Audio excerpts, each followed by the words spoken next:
Welcome to the Neuropreneur Rising podcast. My name's Polly Pollock. I'm a marketing mentor for neurodivergent online business owners. I've been in the marketing and sales world for nearly a decade, and I've lived through the ups, downs, phases, trends, virality, seeing what works, seeing what doesn't.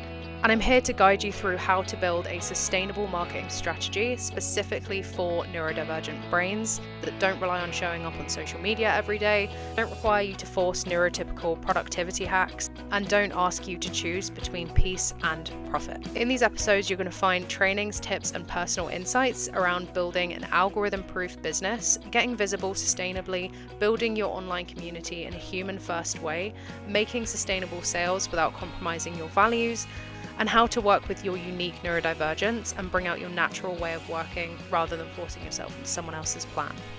All right, let's dive in.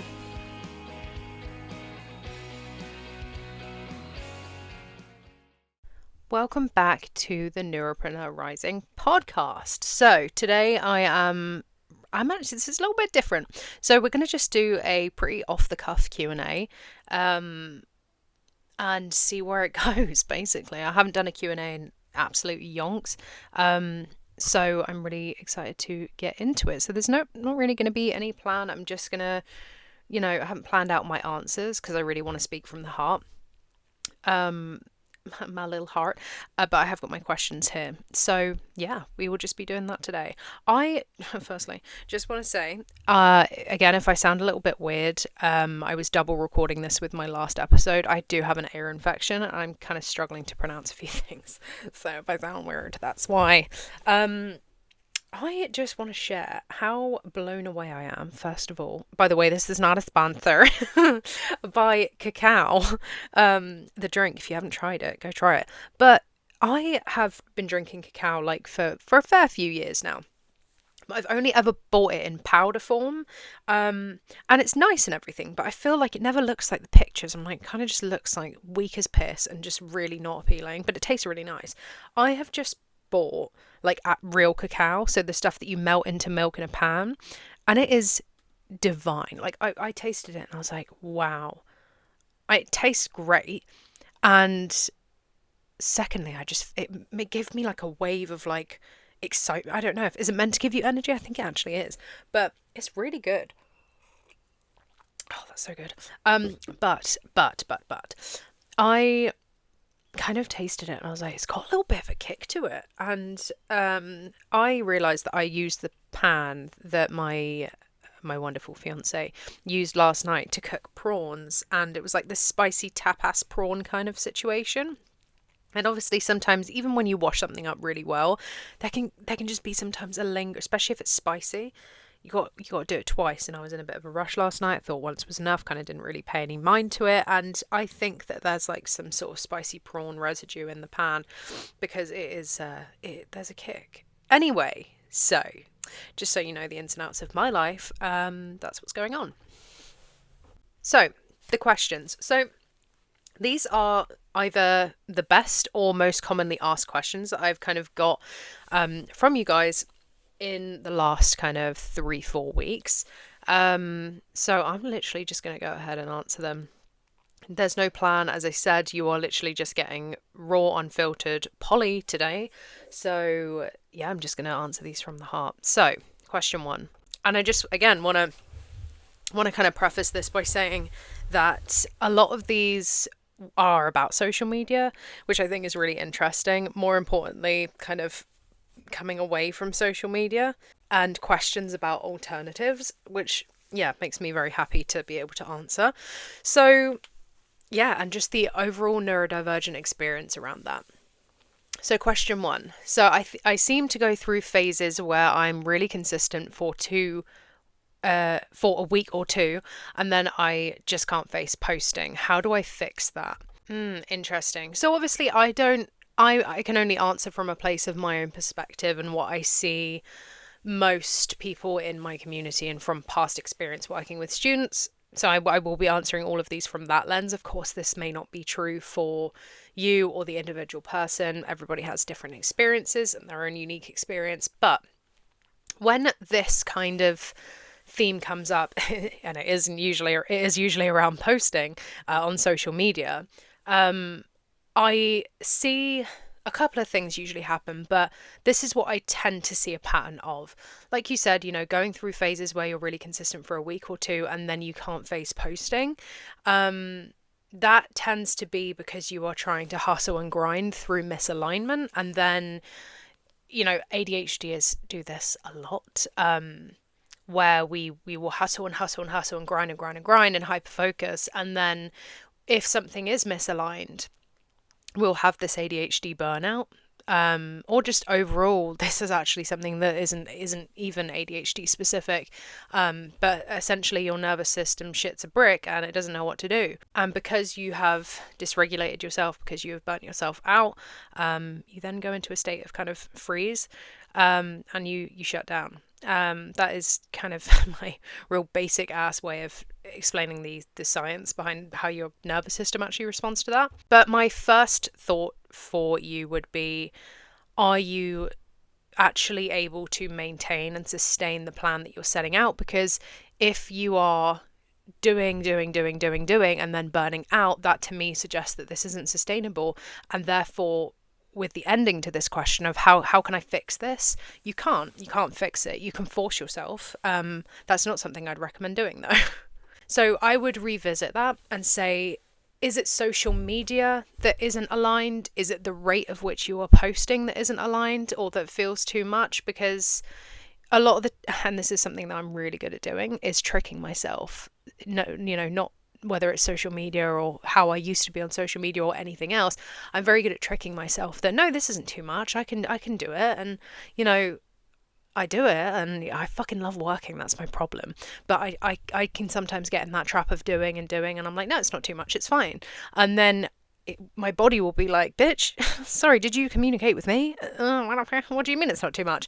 And then I will get to a point where like, oh, damn. Yeah, no, this is probably not, sustainable. I probably need to change the way I do this. So my question for you in this case would be, what feels like the unsustainable part? Do you just really like kind of feel like you're forcing yourself to show up on social media in general? Do you feel like it's the posting every day thing?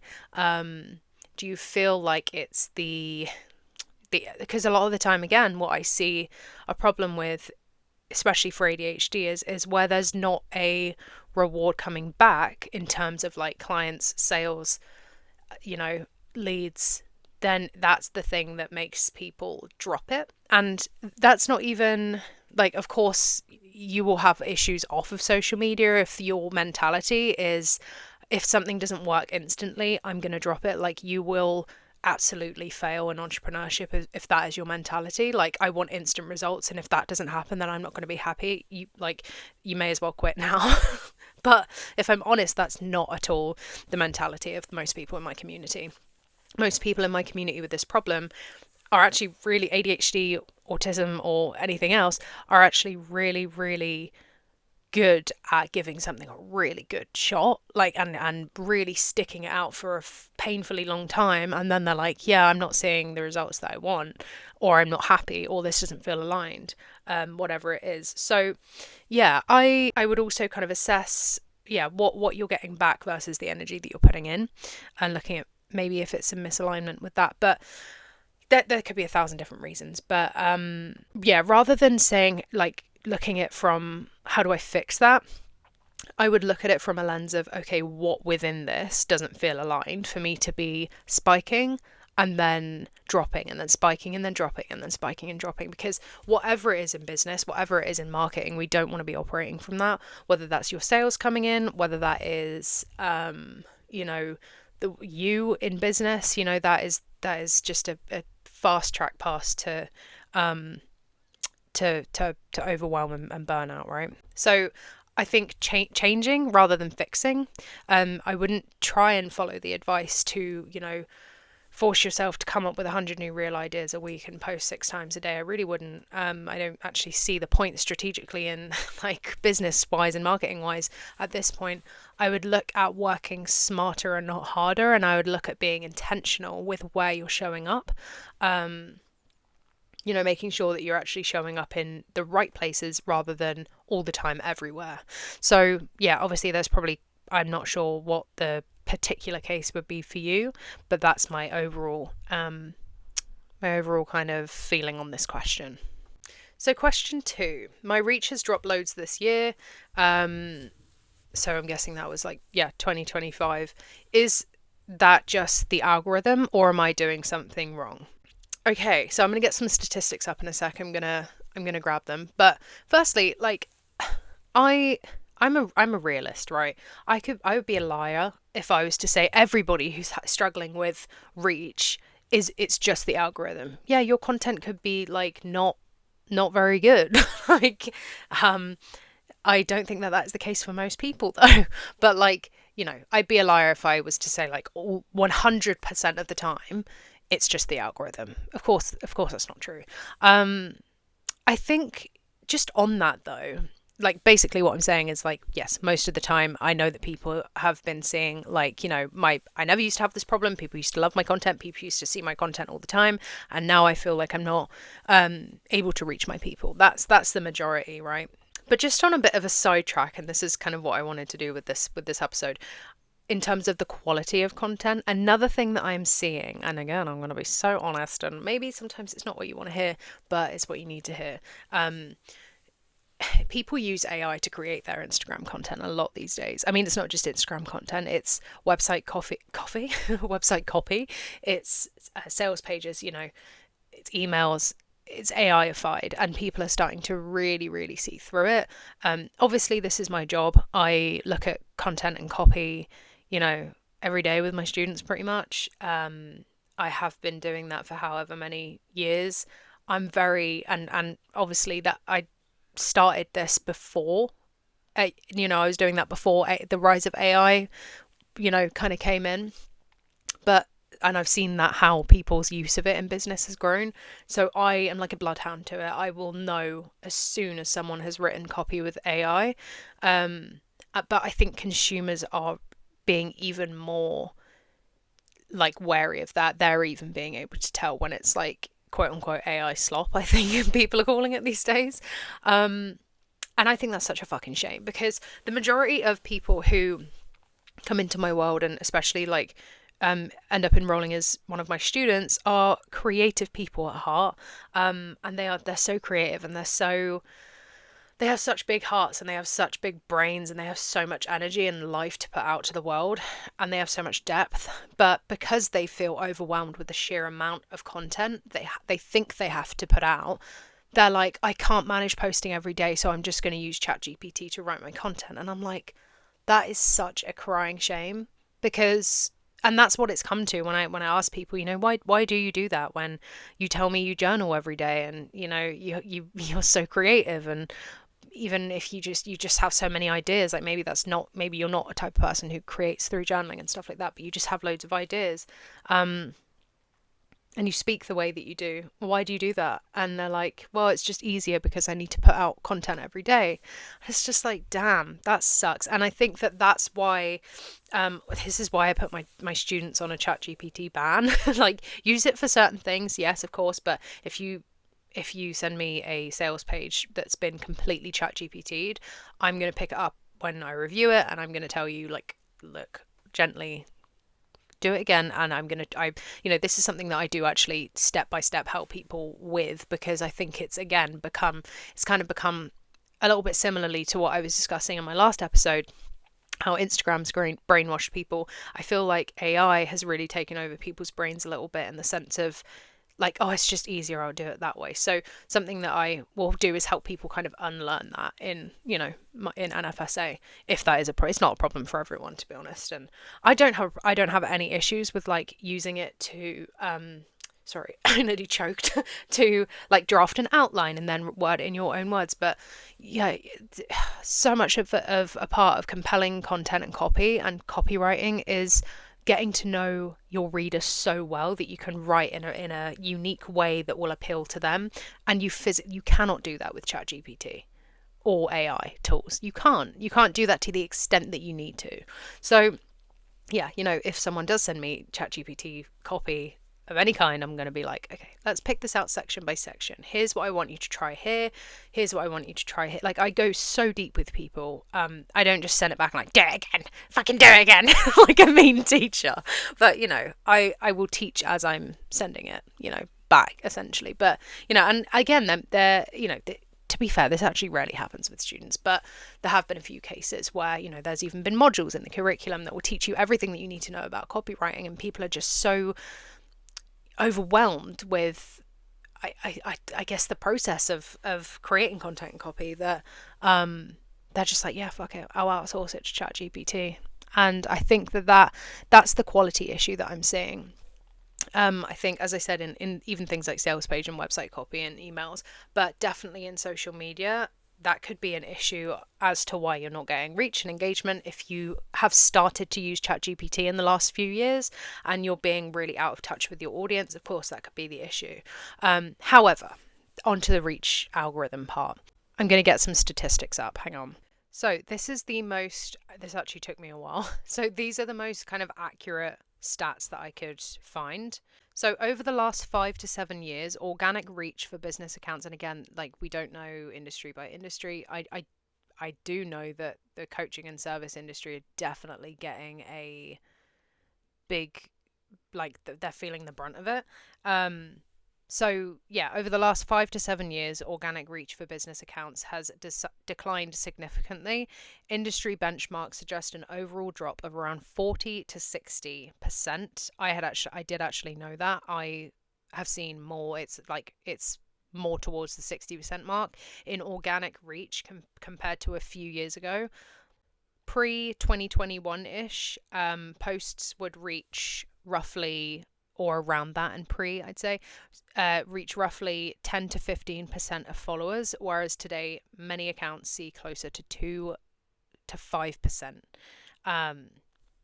Yeah, like, I mean, 5% is generous. I'd say like more towards the 2% is more what I've heard. Like 5% would be considered good.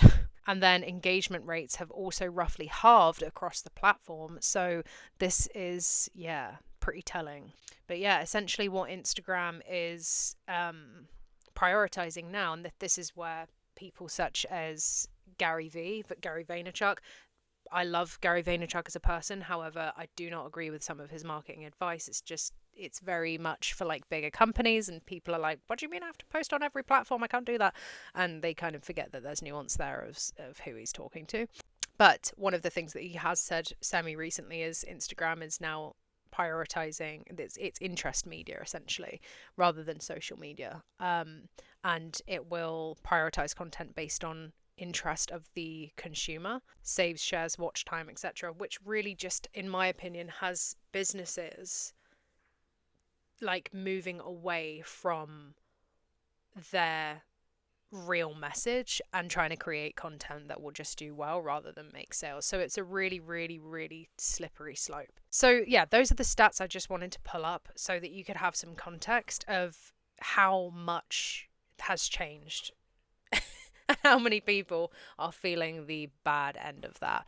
So look, it's probably more related to the algorithm, but I did want to mention that piece about ChatGPT and quality of your content overall, and your copy.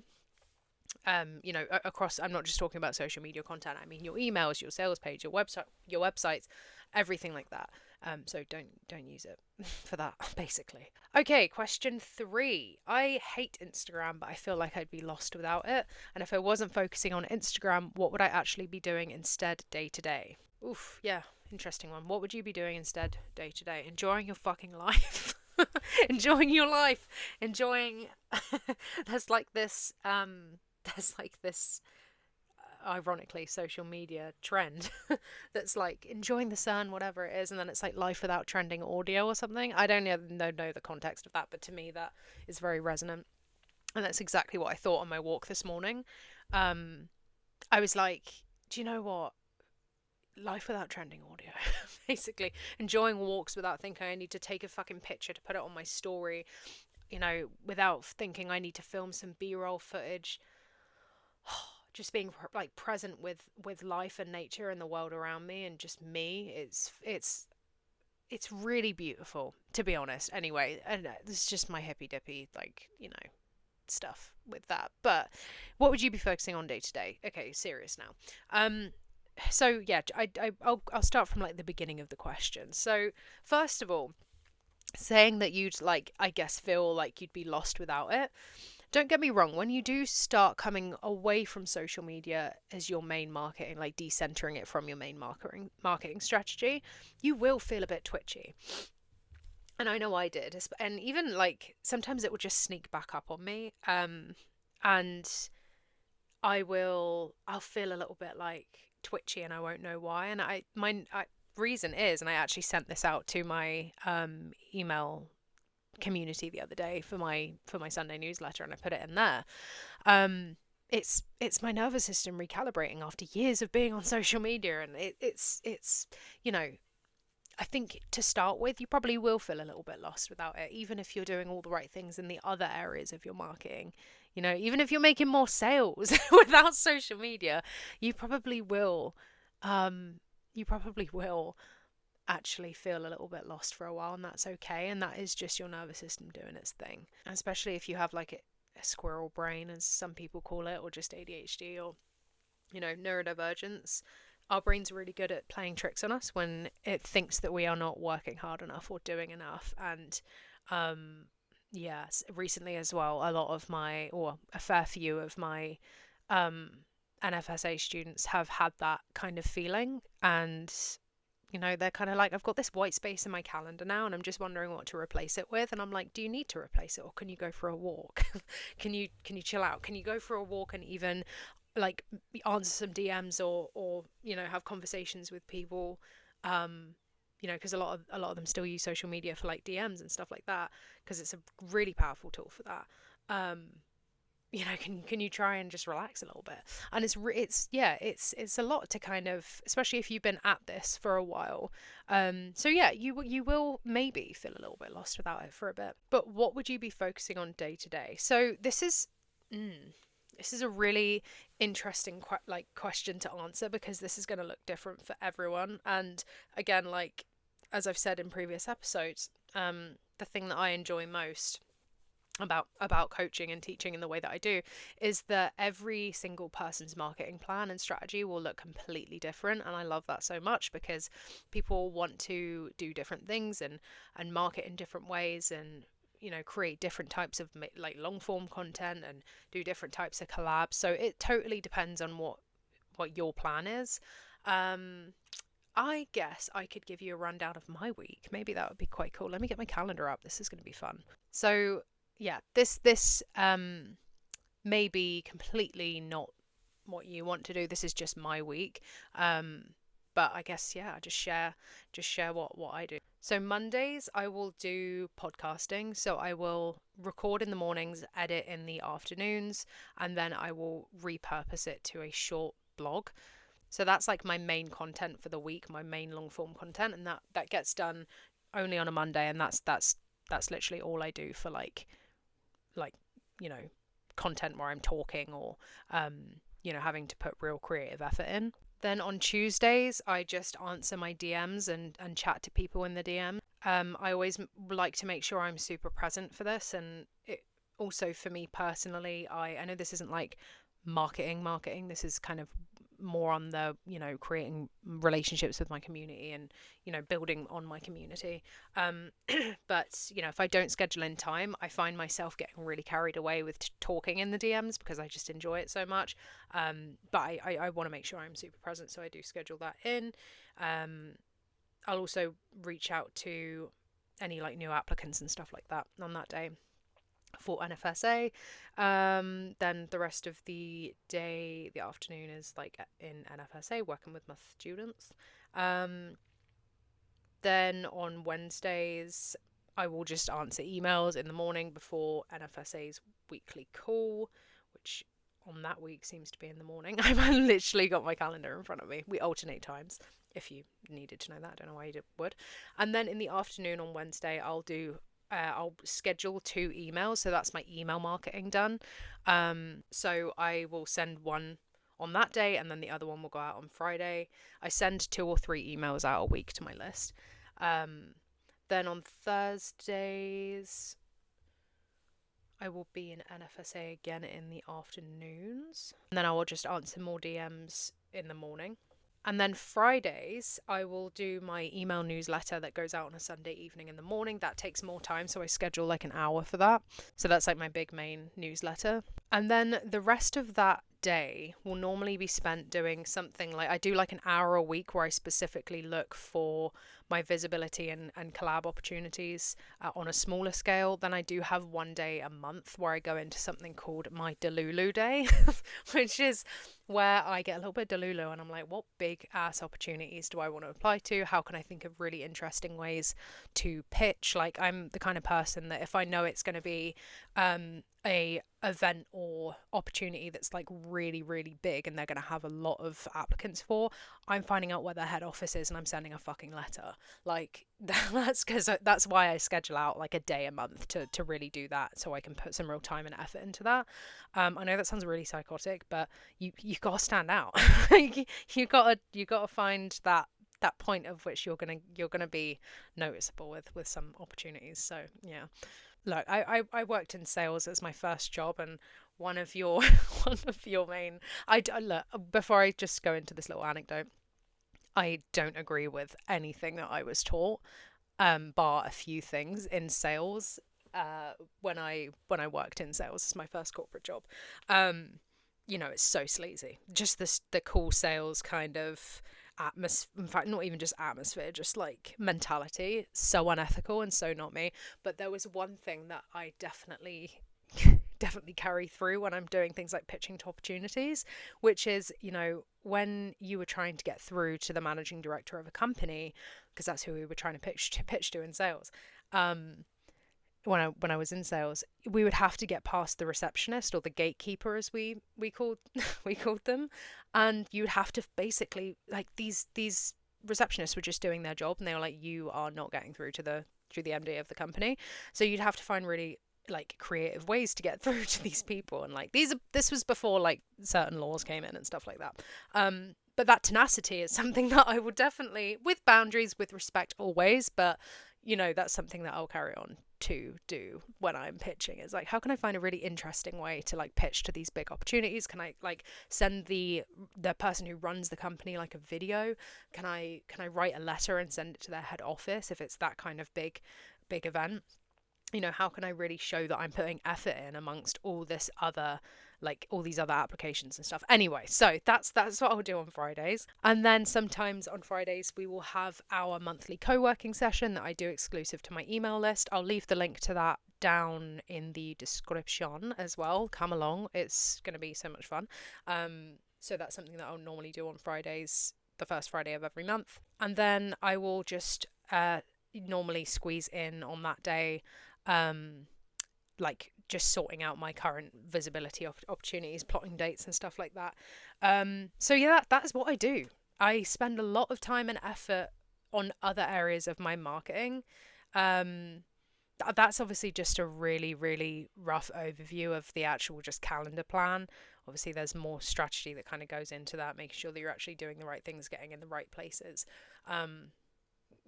like optimizing the content that you do create. There's so much that goes into it. I know it sounds like it's just calendar plan, but obviously it's more than that, which is what I teach in NFSA. However, not one Instagram post. And to be honest, when I was posting on Instagram, I wouldn't have had time for that because it took I was not going to put shit quality content out. And I know that there's this kind of like, if your content takes more than 10 minutes a day, you're doing it all wrong. And it's like, okay, but if you're someone who cares about quality, you're not going to spend 10 minutes on your content. And that's why I think a lot of people struggle. So it used to take me like an hour to an hour and a half because I really wanted to just put out really valuable stuff. So I couldn't do that. So yeah, it was a massive distraction for me, and that's something that I had to really look at. Was, for me, my other marketing avenues have always and will continue to bring in like quality clients. And so when I was looking at the data at the start of 2026 and looking at what I was getting from Instagram, looking at where I am financially, and I was like, I'm not stuck there anymore. I can afford to come off of that and double down on other other strategies that actually are better for me, and it wasn't like a financial risk for me to come off of Instagram. So I was like, fuck it, if not now, when? Beso.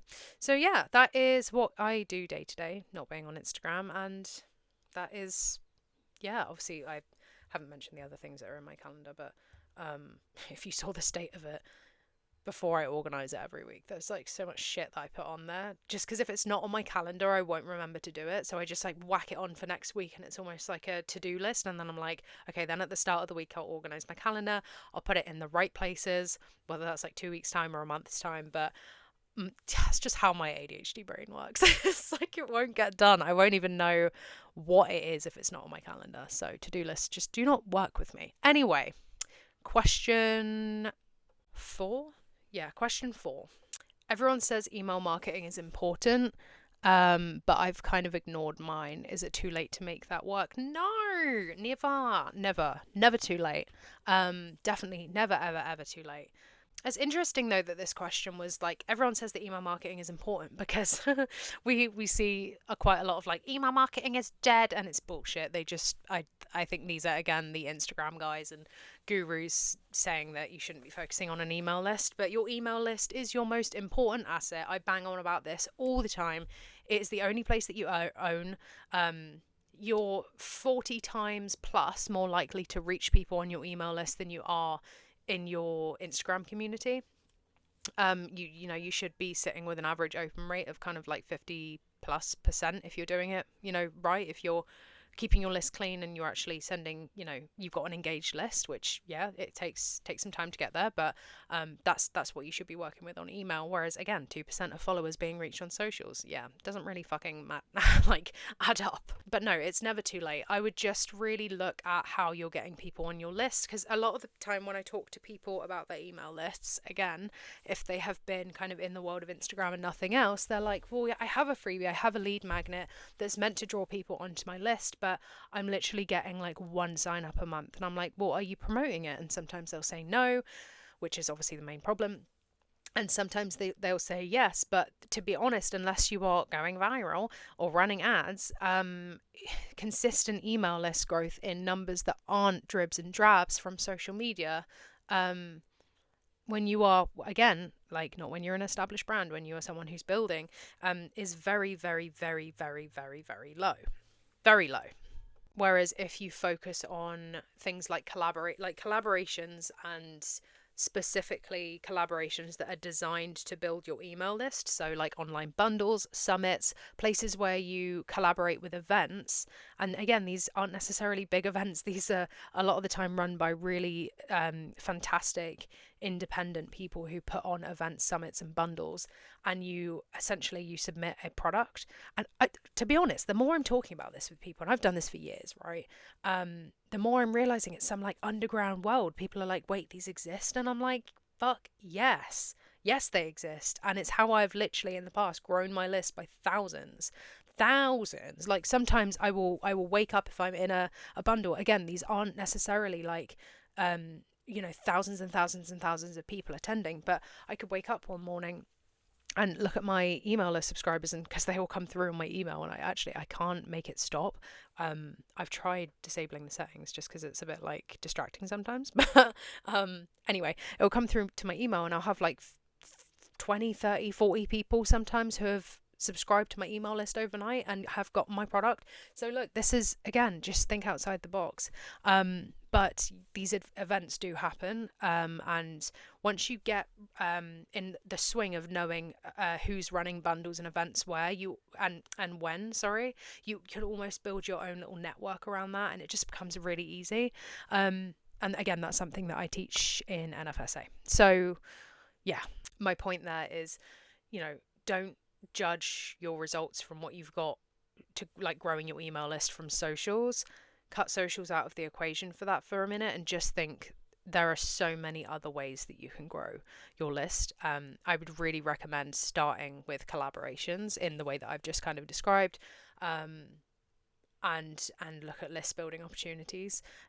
It really is fantastic. And again, you're getting in the room with those people who are searching for what you're providing, especially if you can position yourself. Again, this is something I go into a lot when I teach it, is how to position yourself when you do pitch to certain events. And we get really strategic with it in NFSA, because we look at, okay, what's the wider kind of niche of this event, and how can you look at maybe what other people are bringing, and how can you take your niche and what you do and position yourself in a way that maybe wouldn't appeal to the majority of attendees, but again, like looking at how you can appeal to like the 20-30%, and then that will actually attract more.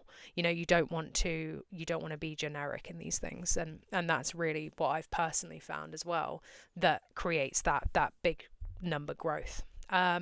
So yeah, and then when it comes to actually emailing your list, I think a lot of people think that email needs to be this like really formal thing that you have to send like basic emails out, and it's like you can't have any depth or expression to it, and it's like, no, you should be talking to your list, like end with a question, encourage replies. Like you can still send photos to your like attach photos on your emails, get creative.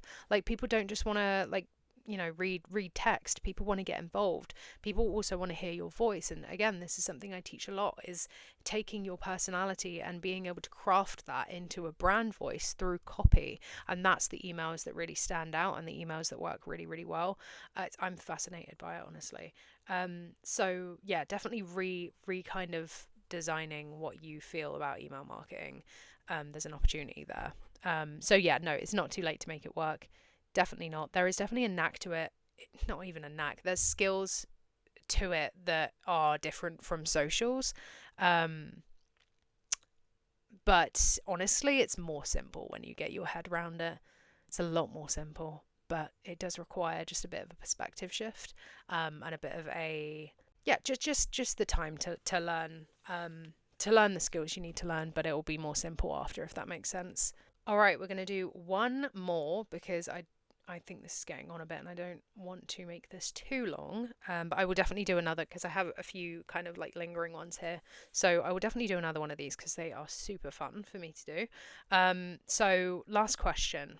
Okay, so I'm such a chatty person with conversations and long form stuff, but that doesn't seem to be what grows accounts anymore. And I end up getting frustrated because I can't squeeze my voice into a reel.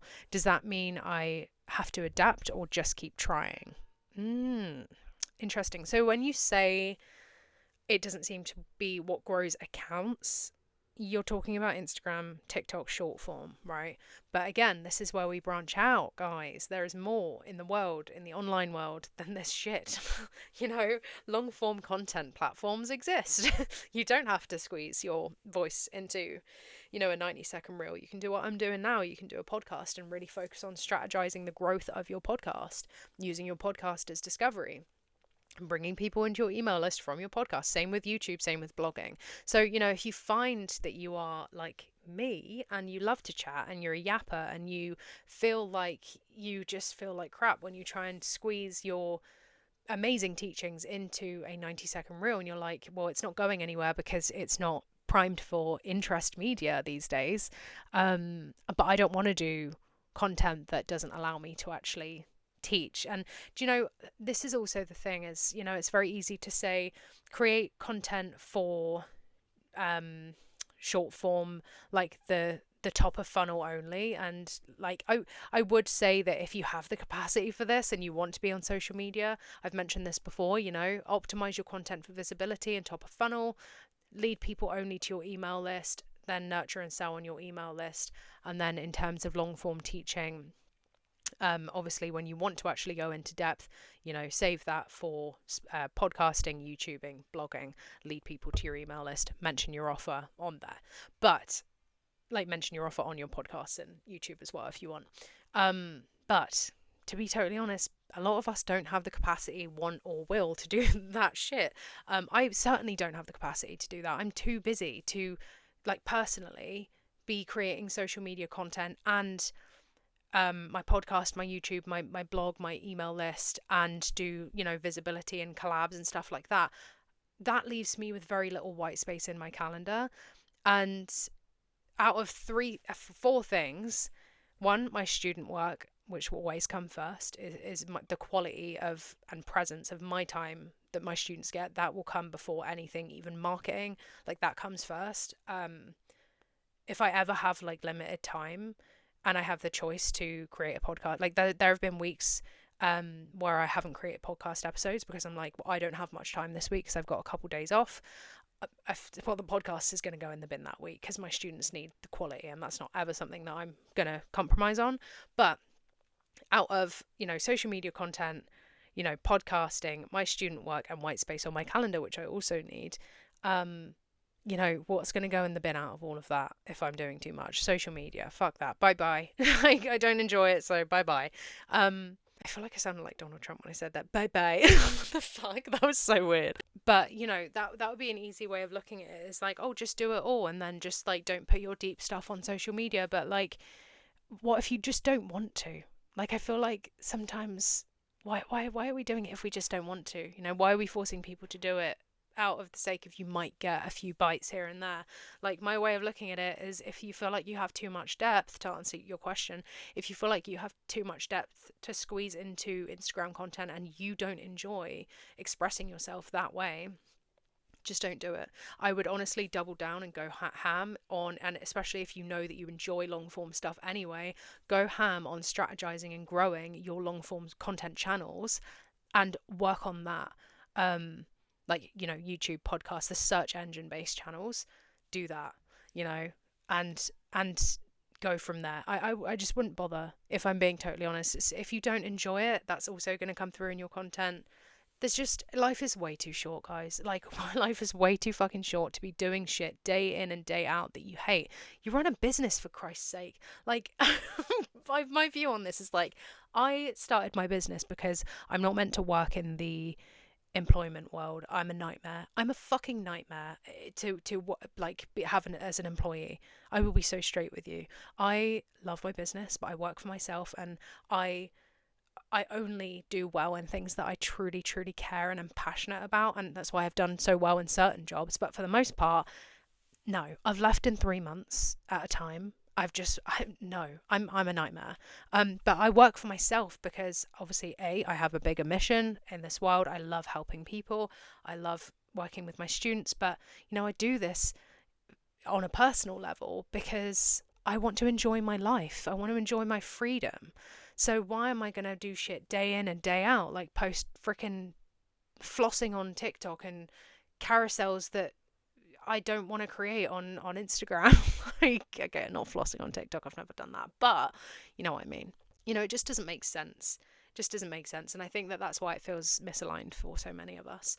So yeah.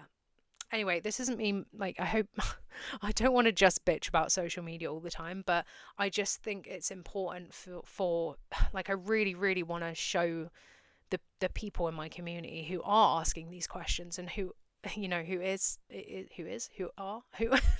are looking for an exit out of social media and into a sustainable marketing strategy that you can really do alongside building a business that works with your life and doesn't drain all your energy all the time, and is still profitable, really profitable, but it's also profitable for your energy as well. You know what I mean? So that's my spiel. So that is all that we've got time for today, I think. I love doing this. I'm definitely going to be doing this again soon. And as I mentioned before, if you want to join our free monthly co-working sessions, I'm going to just leave the link to that in the show notes. And of course, if you want to check out more support and join me as a student in the Neuro-Friendly Sales Accelerator, we are now enrolling. And if it sounds like a fit and all of this kind of really rung true for you, then I would love to be your coach. So you can head to the main page, again, in the show notes, and you can check out all the details, and you can book a call with me if you want to, just to see if it's a fit. There'll be no pressure, no weird shit. It's really just an opportunity to see if it's the right fit for both of us, to kind of suss me out as a coach and see if I gel with you and you gel with me. And the program itself sounds like everything you need and more. So go and check that out, and I will see you next week. And oh my gosh, next week at this point of recording, although it'll be the week after next technically, but next week as you're listening to this, I will be, I think, if I haven't spoke too soon, in my new podcast studio where it's going to look all pro and cool, and I've got some geezer that's going to be filming it and recording it and editing it. So that's really fun. So yeah, if that doesn't happen, I'm going to be like, yeah, guys, I didn't actually go for it. It wasn't the right fit because I need to go and look at it later this week. But anyway, fuck it. Fuck it. We will see. All right. Love you long time and see you next week.